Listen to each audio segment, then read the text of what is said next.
Lors d'une exploration sur un sentier peu fréquenté, un groupe de randonneurs, Corey, Alex, Anna et Mila, a fait une découverte étonnante. Une énorme structure ressemblant à un nid, nichée dans une clairière. Sa taille et sa complexité défiaient l'œuvre de tout animal connu.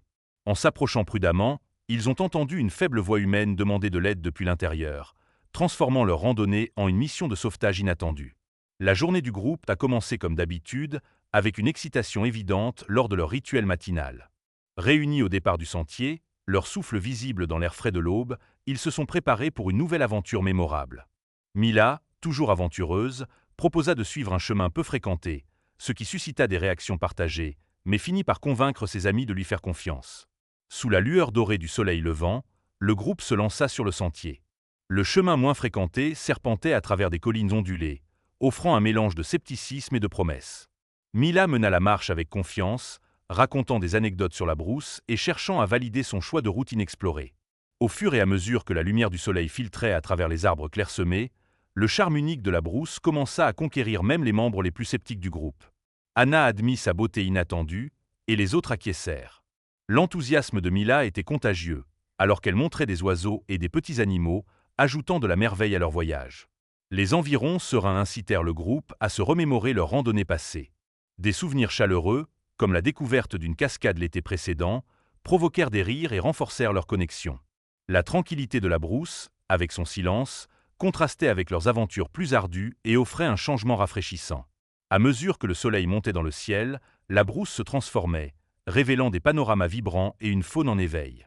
Corey, curieux et aventureux, exprima son désir d'explorer ce qui se trouvait plus loin.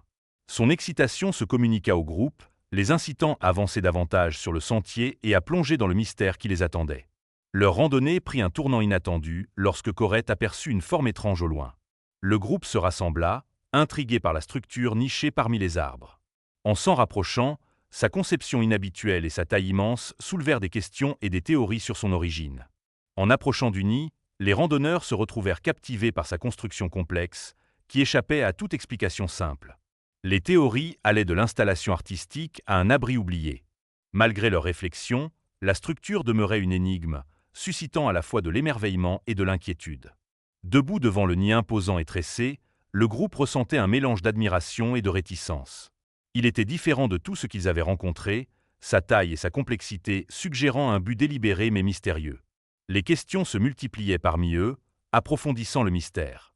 Alors que Mila s'avançait pour toucher le nid, la voix de Anna l'interrompit, la mettant en garde contre les dangers potentiels. Mila hésita, et le groupe retint son souffle alors que la tension montait. Leur excitation entra en conflit avec une peur sous-jacente de l'inconnu. Le moment d'hésitation fut brisé par une faible voix provenant de l'intérieur du nid, demandant de l'aide. La supplication confirma que la structure était liée à quelque chose d'humain, mais souleva d'autres questions sur son but et l'origine de la voix. Le groupe échangea des regards nerveux, leur sens de l'aventure laissant place à un sentiment d'urgence. Les randonneurs se retrouvaient désormais confrontés à un dilemme. Comment aborder le nid en toute sécurité et aider la personne à l'intérieur? Le calme du matin avait cédé la place à une sensation de danger et d'incertitude.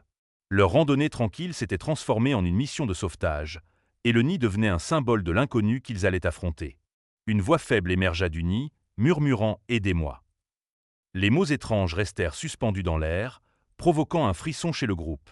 Ils restèrent immobiles, incertains s'ils avaient imaginé la voix ou si c'était quelque chose de plus. Mila, désormais convaincue que quelqu'un était piégé à l'intérieur du nid, incita le groupe à écouter de nouveau. Malgré leur scepticisme, les autres restèrent attentifs, incertains s'il s'agissait d'une voix humaine ou simplement du vent. L'incertitude flottait dans l'air lorsque la voix se fit entendre à nouveau, plus claire et plus désespérée. Le groupe se rendit compte que la voix était incontestablement humaine. L'idée qu'une personne puisse être piégée à l'intérieur du nid transforma leur curiosité en préoccupation. Ils ne pouvaient pas partir sans enquêter davantage. Anna exprima le sentiment d'urgence partagé par le groupe, et tout le monde s'accorda rapidement sur le fait qu'ils devaient vérifier. Leur sens des responsabilités avait pris le dessus, remplaçant l'excitation de leur randonnée par une mission plus sérieuse. Le groupe fit le tour du nid gigantesque, cherchant une entrée. Ils sondèrent soigneusement la structure, mais la construction dense rendait presque impossible de trouver une ouverture. La frustration grandit à mesure qu'ils peinaient à entrer. Les murmures venant de l'intérieur du nid se faisaient de plus en plus forts et fréquents, incitant le groupe à agir rapidement. L'atmosphère autour du nid semblait chargée d'une énergie qui approfondissait le mystère et rendait l'urgence de leur tâche encore plus intense. Après quelques discussions, le groupe commença à proposer des idées pour pénétrer dans le nid. Cory suggéra de le démonter morceau par morceau, tandis que d'autres s'inquiétaient que cela ne fasse du mal à la personne à l'intérieur. Ils envisagèrent de grimper ou d'enlever des branches extérieures, mais les progrès étaient lents et difficiles. Malgré les défis, ils continuèrent à travailler, démontant soigneusement les couches extérieures du nid.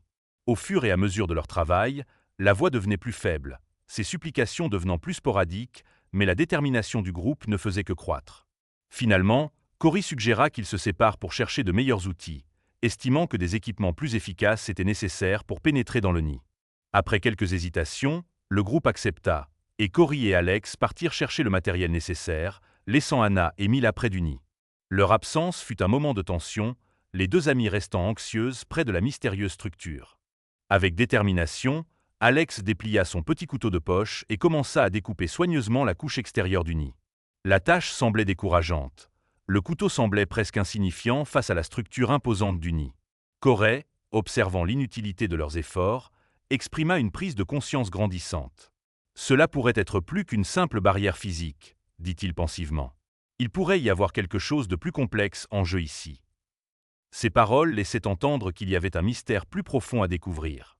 Cependant, ils réussirent à créer une petite ouverture dans le nid.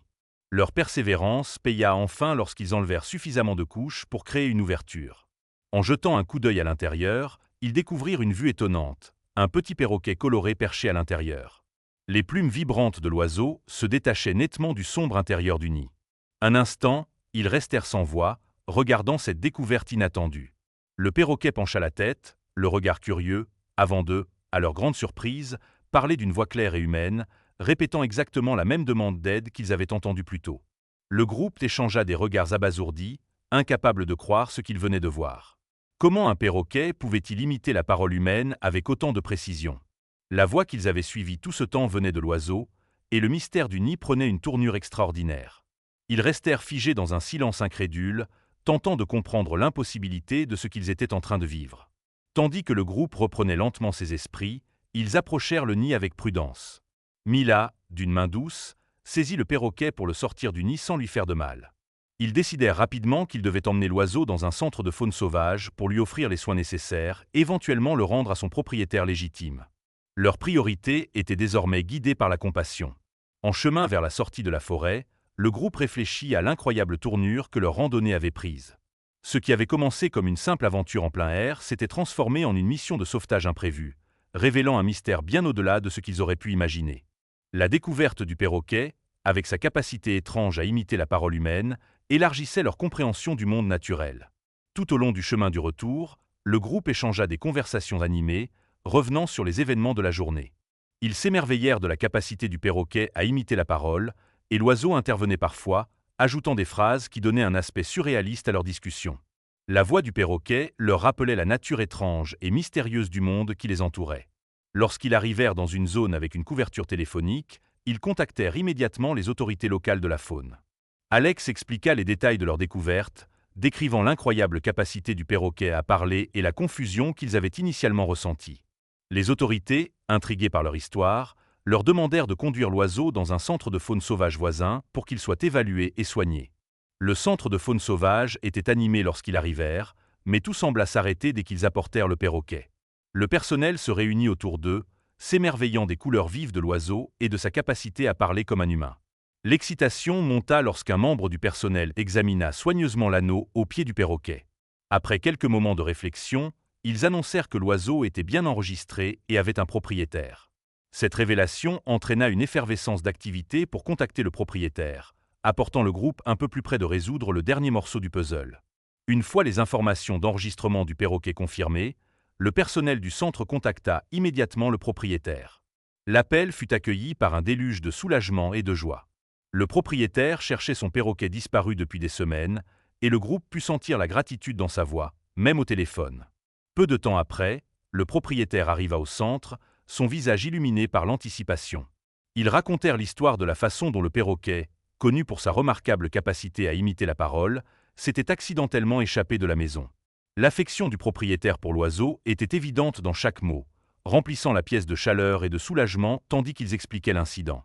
La réunion entre le perroquet et son propriétaire fut émotive. Dès que l'oiseau aperçut son propriétaire, il se mit à gazouiller et répéter des phrases familières, sa voix devenant plus animée que jamais. Les randonneurs observaient cette scène touchante, profondément émus par la forte connexion entre l'oiseau et son propriétaire. Ils ressentaient un profond sentiment d'accomplissement, sachant que leurs efforts avaient permis de réunir un animal bien-aimé avec son propriétaire. L'histoire de la découverte inhabituelle des randonneurs se répandit rapidement, et les médias locaux arrivèrent bientôt au centre pour couvrir l'événement. Les randonneurs, d'abord hésitants, acceptèrent de partager leur expérience avec les journalistes. Ils expliquèrent comment ils avaient pris la mimique du perroquet pour un appel humain à l'aide et racontèrent leurs efforts pour le sauver. Leur histoire captiva non seulement les journalistes, mais aussi la communauté locale, fascinée par cet événement extraordinaire. À la fin de la journée, le groupe prit un moment pour réfléchir à leur incroyable voyage. Ils rirent et partagèrent des souvenirs, revivant les moments de surprise et d'émerveillement qui avaient marqué leur aventure. En se rapprochant encore davantage, ils se sentaient unis par cette expérience commune, unissant leur cœur autour de ce mystère de la nature. Avec une appréciation renouvelée pour les merveilles inattendues du monde, le groupe commença à planifier leur prochaine aventure. Ils savaient que les sentiers, jadis familiers et routiniers, recelaient toujours de nouvelles surprises, de nouveaux défis et de nouvelles leçons à découvrir, rendant leur voyage à travers la vie encore plus extraordinaire.